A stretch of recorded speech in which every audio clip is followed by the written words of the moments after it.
জয় শ্রীরাম। যারা যারা আপনারা ভাবছেন যে মাস্টার ডিগ্রি করতা গুরুচরণ ইউনিভার্সিটি থেকে, জিসি ইউনিভার্সিটি থেকে, তো জিসি ইউনিভার্সিটি থেকে গুরুচরণ ইউনিভার্সিটি থেকে ফাইনালি নোটিফিকেশন বাইরে গেছে, যেটা হলো আজকে বাইরে গেছে। মানে আমি ভিডিওটা কালকে আপনারা দেখবা। অ্যান্ড যেটার শুরু ডেট যেটা আছে, শুরু ডেট অলরেডি স্টার্ট হয়ে গেছে। অ্যান্ড নোটিফিকেশন বাইরে তোরা লেট হয়েছে, but starting date of registration and application process যেটা আছে, এটা হলো 24 থেকে নিয়ে 30 জুলাই 2026। মানে আপনার কাছে শুধু 2 দিন 3 দিনের টাইম আছে, মানে 28, 29, 30 তারিখ। তো ওই 3 দিনের মধ্যে যারা যারা আপনার বাপরা আছে মাস্টার ডিগ্রি করতা, অ্যান্ড আপনারা আসাম ইউনিভার্সিটি বা অন্য ইউনিভার্সিটির মধ্যে আপনার অ্যাডমিশন নিতে আসতা, বা আপনারা অ্যাডমিশন নিছুন না ডিসি ইউনিভার্সিটি লিগে ওয়েট করতে আসতা, বা ডিসি ইউনিভার্সিটি যারা স্টুডেন্ট আসুন, যারা আপনারা ভাবছেন অ্যাডমিশন নিতা, তো অল স্টুডেন্ট আপনারা অ্যাপ্লাই করতে পারবা। MA, MCom, MSc মানে তিনটা স্ট্রিমের মধ্যে আপনারা অ্যাপ্লাই করতে পারবা।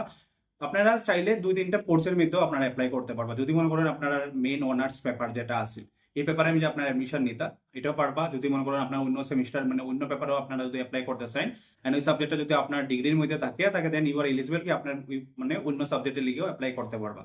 তো কাইন্ডলি আপনারা ভিডিওটা পুরো দেখবা, সবার কাছে পাঠাইবা। আমি এক একটা জিনিস আপনারা ডিটেলসে কয়ে দিমু, এন্ড আমরা সাপোর্ট করবা প্রবলেম মধ্যে প্রোফাইলটা ফলো করিয়ে রাখ। গুরুচরণ ইউনিভার্সিটি থেকে নোটিফিকেশন যেটা আছে, এটা আজকে বাইরে দিয়েছে। ভিডিওটা কালকে পোস্ট হবে 28 জুলাইয়ের মধ্যে।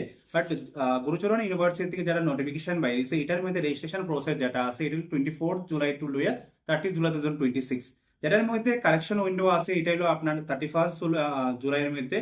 স্ক্রুটিনি হইব আপনারা 1 থেকে 4 তারিখের ভিতরে। 5 তারিখের ভিতরে আপনারা publication of first merit list, and 7 তারিখের ভিতরে আপনারা ফার্স্ট মেরিট লিস্টে যেটা আছে এটা অ্যাডমিশন প্রসিজার কমপ্লিট হইব। এন্ড দেন কি আপনারা সেকেন্ড মেরিট লিস্ট পাই দিব, দেন আপনারা স্পট এডমিশন অফ হইব। এটার মধ্যে কে কে অ্যাডমিশন নিতে পারবা, যারা আপনারা গ্রাজুয়েশন কোর্স বা যারা আপনারা 3 ইয়ার্স এর ডিগ্রি আপনারা কমপ্লিট আছে, দেন ইউ আর এলিজিবল কি আপনারা এই প্রসেসের লিগে অ্যাপ্লাই করতে পারবা। মনে করুন যে আপনারা মার্কশিট আপনার কাছে নাই, অফলাইন যেটা আমরা হার্ড কপি যেটা মার্কশিট আছে এটা আপনার কাছে নাই, then also you can apply for the for MA, MSc, MCom যে কোনো স্ট্রিমের মধ্যে আপনারা অ্যাপ্লাই করতে পারবা। 2 দিন একটা থেকে বেশি আপনারা অ্যাপ্লাই করতে পারবা, বাট সেপারেট ফর্ম এর নিজে আপনারা করতে লাগবে। যারা চার্জেস আছে এই চার্জেস আপনারা পেমেন্ট করতে লাগবে। যারা আপনারা BPL ক্যাটাগরি থেকে আসেন, আপনারা লিগে এটা চার্জেস যেটা আছে এটার অ্যাডমিশন ফিস আর টিউশন ফিস যেটা আছে এটা মাফ করা হবে। বাকি আদার রিমেনিং ফিস যেটা যেগুলো থাকে এগুলো আপনারা পেমেন্ট করতে লাগবে। তাছাড়া গভর্নমেন্ট রুলস এর মধ্যে যেগুলো যেমন OBC, NCL, SC, ST category যেগুলো আছে, এগুলো তো আপনারা যেগুলো সাবজেক্ট রিলেটেড যারা ক্যাটাগরি আছে এগুলো আপনারা করা হইব।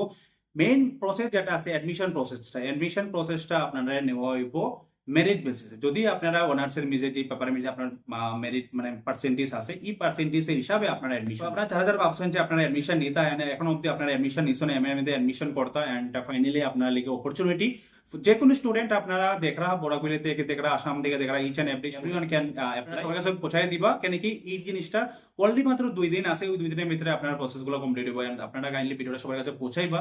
যদি কেউ কোনো কোয়েরিজ থাকে কিরকম অ্যাপ্লাই করতে লাগে, আমি কালকে ট্রাই করবো কি আপনারা অ্যাপ্লাই প্রসেসটা দেখে দেওয়ার লিগে। তো ভিডিওটা সবার কাছে পৌঁছাবে, আমার সাপোর্ট করো, প্রোগ্রাম মধ্যে প্রোফাইলটা ফলো করিয়ে রাখবা। Thank you so much, Jai Hind.